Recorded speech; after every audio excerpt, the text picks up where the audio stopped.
Muito boa tarde a todos. A partir de agora está no ar o Rede Verdade do seu sistema Arapuã Band. Hoje, quarta-feira, dia 2 de outubro de 2024, e é uma semana importante, é uma semana de pleito eleitoral. Nós estamos aí há poucos dias, apenas 3 dias, né, do dia da votação. Teremos uma cobertura completa do sistema Arapuã Band de comunicação, principalmente quando se fala nas questões que envolvem o pleito de 2024, que teremos os candidatos a prefeito, né, seja em João Pessoa, em Campina Grande ou em toda a Paraíba. A Arapuã vai fazer essa cobertura completa de todos esses eventos com os nossos repórteres, nossos correspondentes nos 4 recantos da Paraíba, trazendo para você, tanto na TV Arapuã quanto também na Arapuã Rádio, né, trazendo todas as informações para que você fique bem informado, faltando apenas 4 dias para o pleito eleitoral, e você vai ficar sabendo de tudo aqui conosco no Sistema Arapuã.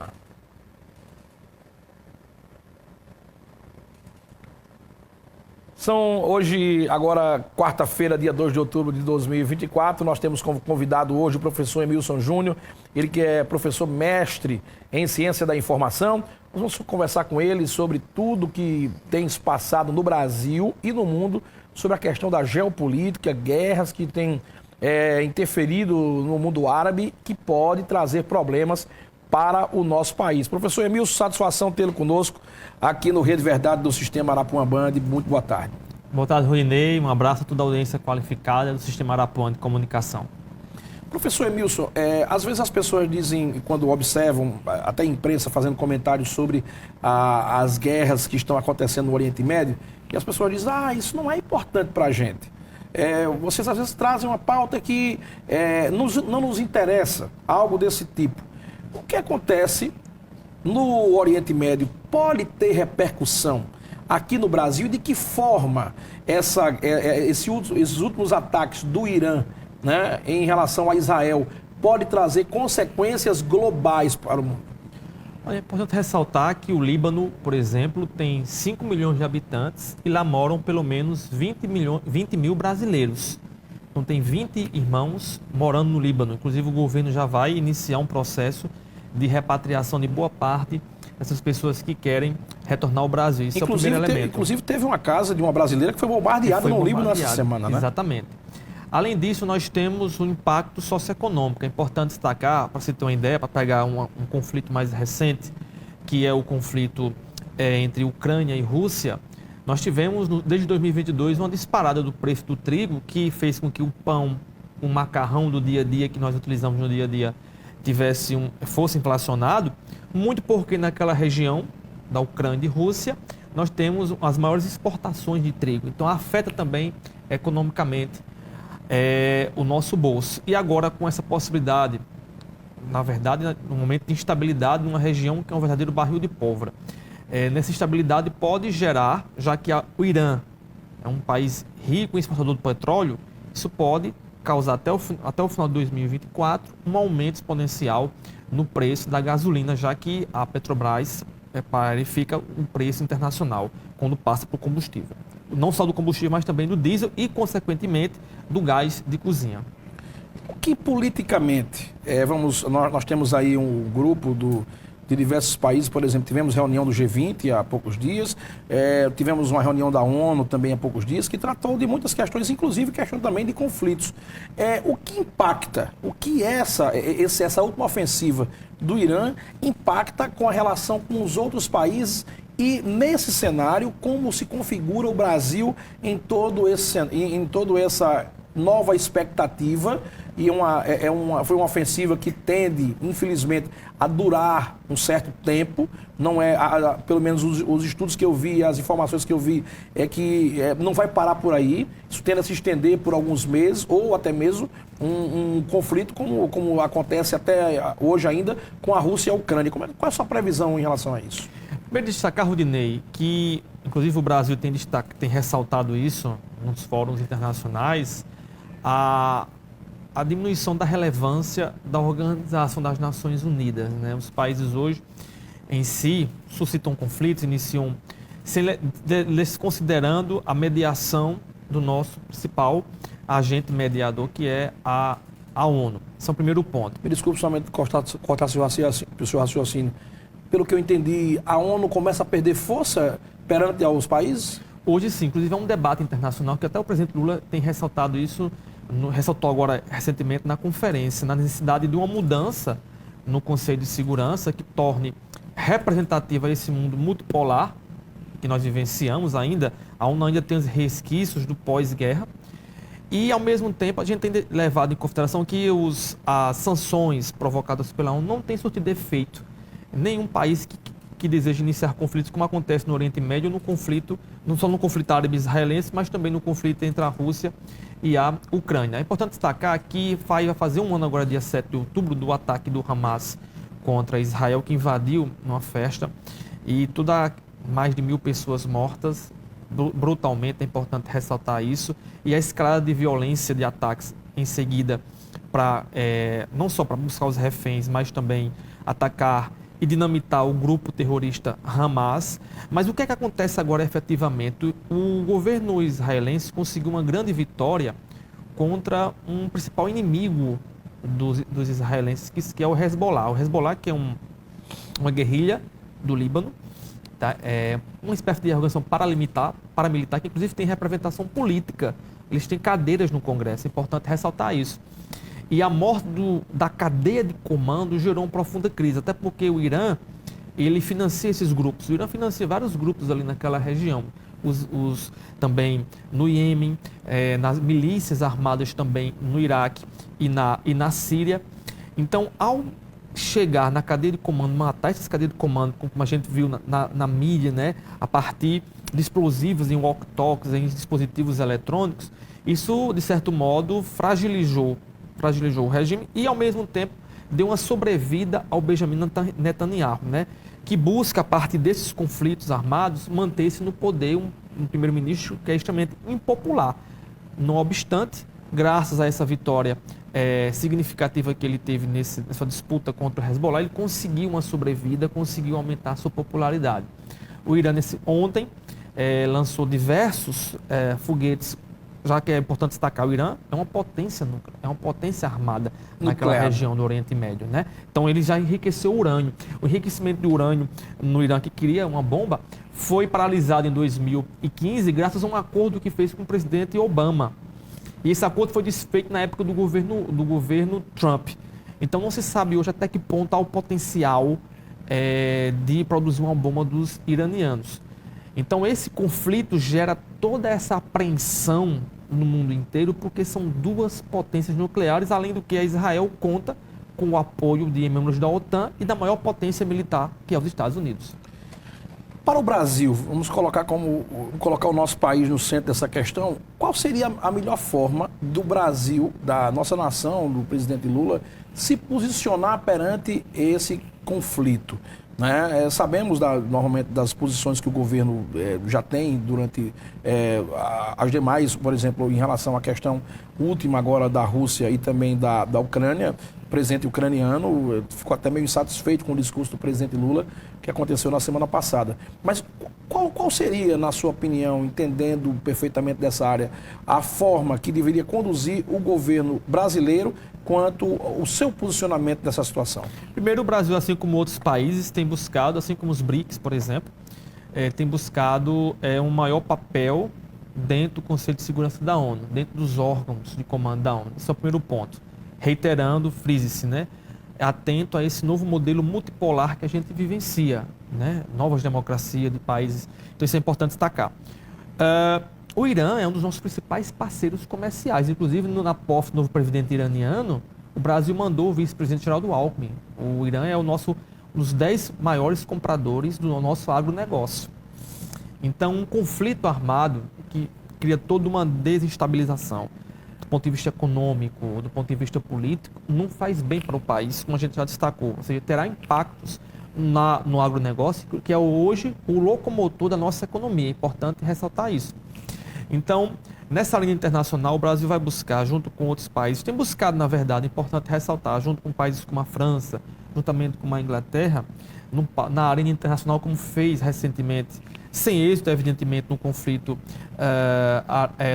com a Ucrânia e a Rússia, buscar realizar uma mediação. Ele tem atentado, arregimentado alguns países para buscar uma mediação junto a essa complexa cena internacional que deságua, conflito que deságua no Oriente Médio. Porque você pode ter um conflito entre o Irã e Israel diretamente, mas mais do que isso, eu vou reiterar, o Irã conta com milícias naquela região, tanto na Síria, quanto no Iraque, quanto no Iêmen. Então, esses grupos são fortemente armados. O Hezbollah tem mais de 100 mil combatentes, tem mais combatentes do que o próprio exército libanês.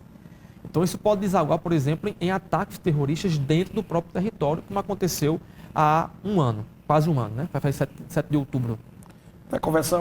Conversando aqui no Rede Verdade de hoje com o professor Emilson Júnior, ele que é mestre, doutor especialista em tecnologia e, na verdade, trazendo informação toda essa geopolítica que nós estamos trazendo aí em relação às guerras, né, ao redor do mundo, o que isso pode impactar no nosso país. A gente volta daqui a pouco com mais o professor doutor Emilson Júnior, para ele conversar conosco e trazer mais informações sobre o que pode isso desencadear no nosso país. Mas hoje o governador João Azevedo participou de um evento importante e teve a cobertura do Sistema Arapuã, um evento que tratou desse primeiro dia do mês de outubro, a questão do Outubro Rosa, né, tudo que o governo do estado está podendo fazer e vai fazer de campanha para diminuir os impactos, né, do problema do câncer do colo do útero. É fundamental que a gente entenda, primeiramente, que essa é uma doença que pode ser curada, que tem cura, desde que seja diagnosticada a tempo, precocemente. E é para isso que nós instalamos aqui esse Centro Especializado de Diagnóstico do Câncer, com instalação digna para receber qualquer cidadão e cidadã da Paraíba.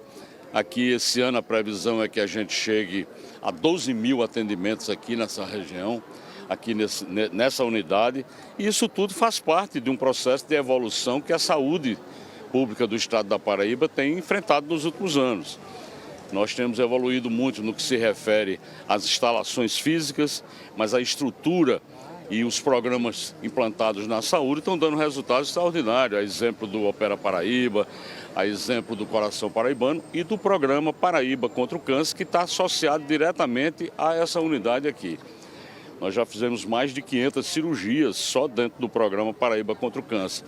Estamos ampliando para Patos a colocação de uma unidade para a realização de radioterapia. Compramos um acelerador linear, estamos colocando em Patos, para que o cidadão de Patos não precise mais fazer deslocamento até João Pessoa para fazer um tratamento. Ou seja, oferecendo condições para toda a Paraíba ter o enfrentamento das questões com a eficiência que precisa ser feita. Então, essa unidade aqui é uma unidade exemplar, tem um trabalho extraordinário aqui que é feito de acolhimento das mulheres, porque passa por todo o processo, não é só o diagnóstico, é o diagnóstico, é o suporte, é o apoio numa hora que é muito difícil para qualquer mulher quando detecta um problema de câncer de mama e, logicamente, a gente quer que esse atendimento seja completo e isso o Centro Especializado de Diagnóstico contra o Câncer, ele realmente realiza aqui.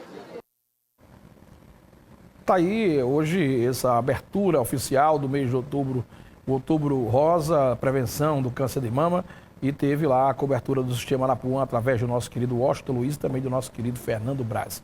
Mas o governador Washington Azevedo também falou nessa semana que é importante para o desenvolvimento, né, e chegando a combinar no próximo domingo com a hora do voto, né, no próximo dia 6 de outubro, das 8 da manhã até às 17 horas, o governador João Azevedo falou sobre a importância do voto.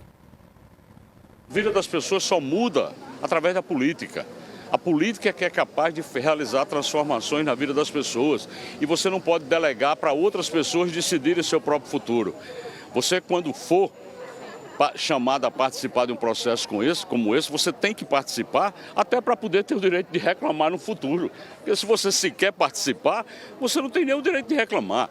Então é fundamental, a sociedade precisa entender que a democracia e a política é que transformam vidas. E a gente faz através do processo eleitoral essa participação efetiva. É um gesto extraordinário, você sozinho, você e uma urna, escolhendo um candidato e mudando as cidades, os estados e a nação. Tá aí, o governador falou sobre a importância do voto e ainda sobre o tema política, né, como vai se configurar as eleições aqui na Paraíba, a questão da segurança pública. O governador falou também sobre a questão do envio de tropas federais para o nosso estado. Claro, o acirramento ele é natural e acontece em todas as eleições que nós já realizamos. Quem define se há necessidade de um ou outro município ter forças federais é exatamente a Justiça Eleitoral. E a Justiça Eleitoral já identificou quais os municípios que irá colocar.